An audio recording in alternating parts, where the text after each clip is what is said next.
Good evening and salutations, my GH fans. For the most part, I thoroughly enjoyed this episode. And if you've been watching this channel, you've been watching me for a while, I think at this point everyone knows why. I have a giant smile on my face. I'll say this much. One person had a really good night towards the end, and the other, well, with a smile on my face, I'll sit there and say. Now, I'm going to get to the best part, and then I'm just going to sit there and just kind of trickle down a little bit. And of course, that is the bar scene with Spencer, Trina, Joss, and Dex. I made a video, I think maybe 2 days ago. I feel like at this point, I may have to do a part two about it. About those two eventually breaking up. As of course, that's Trina and Spencer. Because, Trina finds out that Spencer lied to her about the evidence. Don't get it twisted.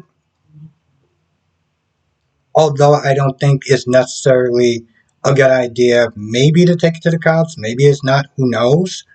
At the very least, it'll sit there and put a hold on her in case she decides to flee town, get her memories back, whatever. It's a way to sit there and keep her in line.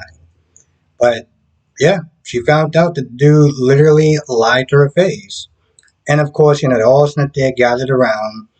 And, Dex was sitting there saying what Trina said as far as, if one thing doesn't hold up, you can wind up going back to jail. And seeing how he already has a record, I mean, who knows how long he's going to sit there and be in prison for.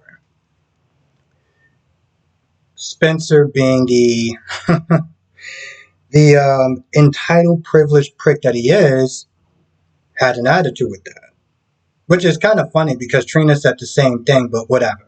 And of course, that causes Spencer once again to sit there and sucker punch Dex. Because at this point, it's very clearly obvious that even Joss was sitting there saying that the only way that this little boy could sit there and get a hit on Dex is if he sucker punches him.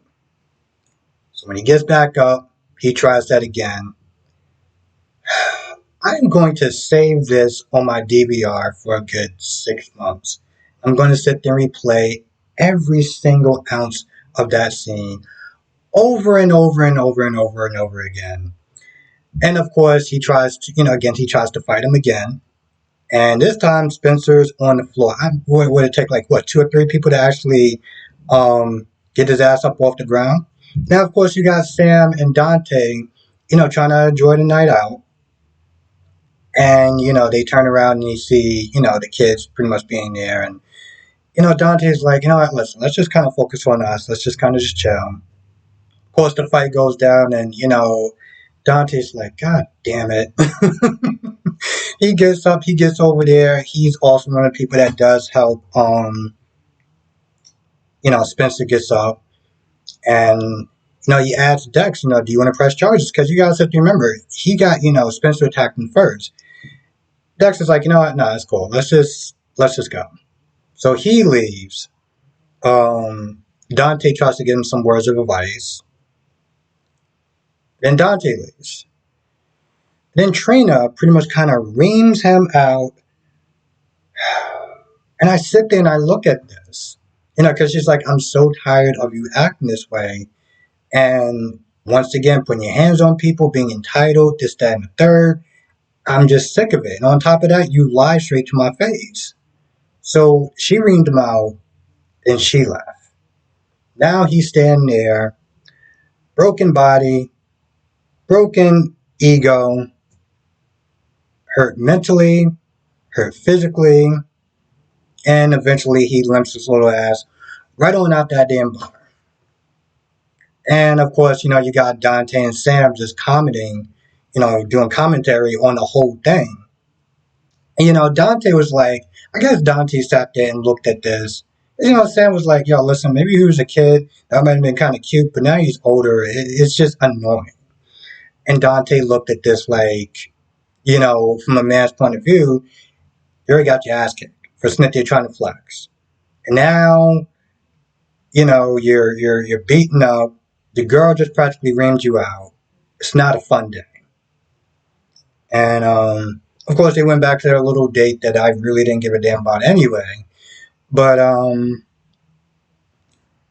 Joss and Dex want to get back to the house, and Joss and Smith then once again commenting on Spencer just being an entitled ass.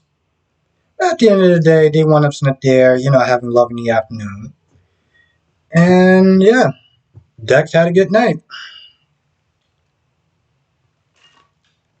Of course, Spencer gets back to the house and he treats Esme like garbage. Portia, I guess called her up or whatever, called Esme up for maybe a checkup or something. I don't know.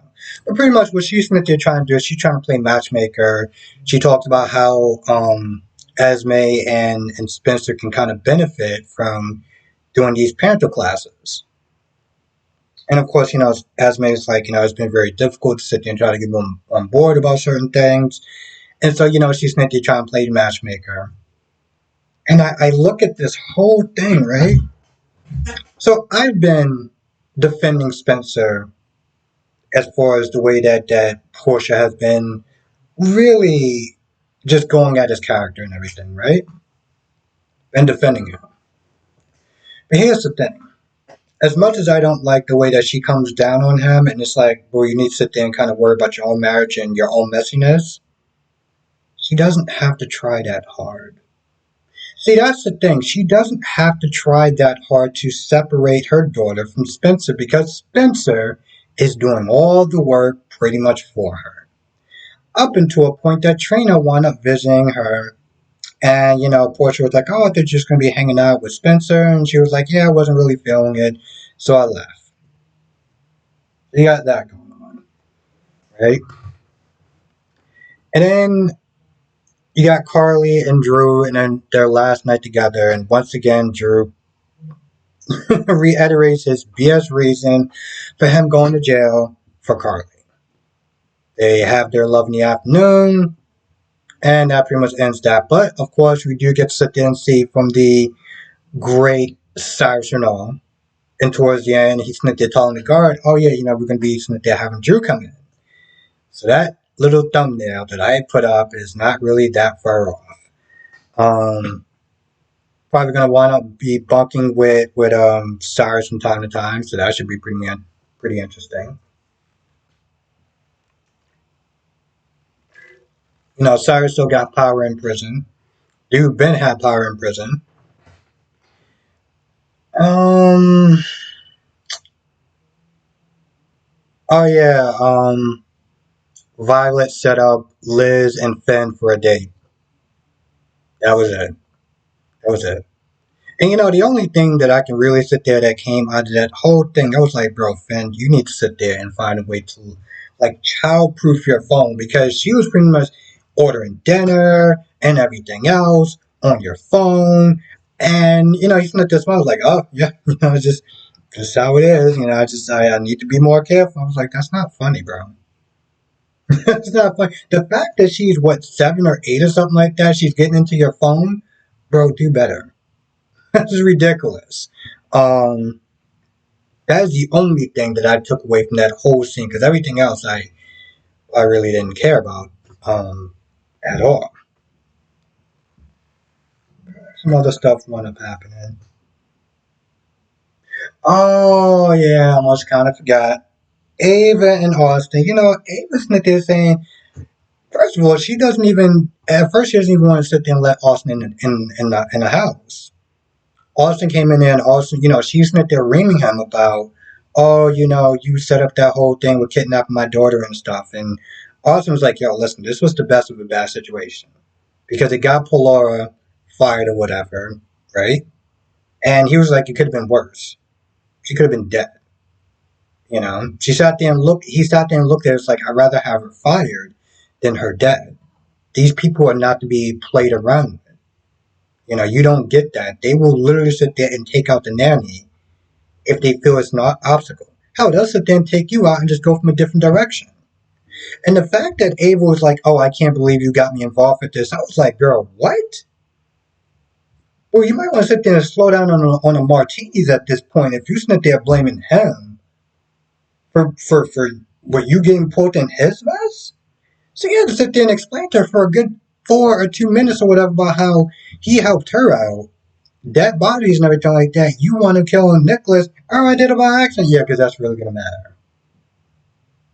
All the defense is not gonna really matter.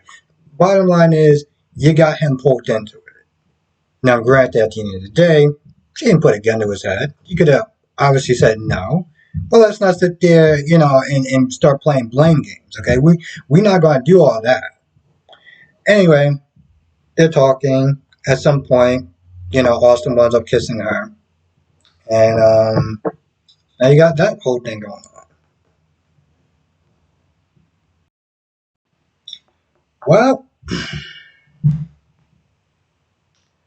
Well, feel like that's pretty much about it. Can't think of anything else I want to happening. But as I always sit there and say, if I'm missing anything, come to the live stream tonight, 8 p.m. Eastern, 5 p.m. Pacific. We'll sit there and go over all the shows, all 4 of the shows. You know them: GH, B&B, YNR, and Days of Our Lives. Which, by the way, these last 2 past days of Days of Our Lives have just been, ugh. I can't. YNR was good. YNR was good.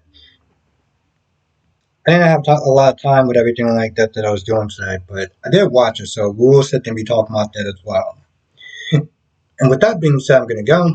I want to thank you for watching. Stay safe, and I'll see you in the next video.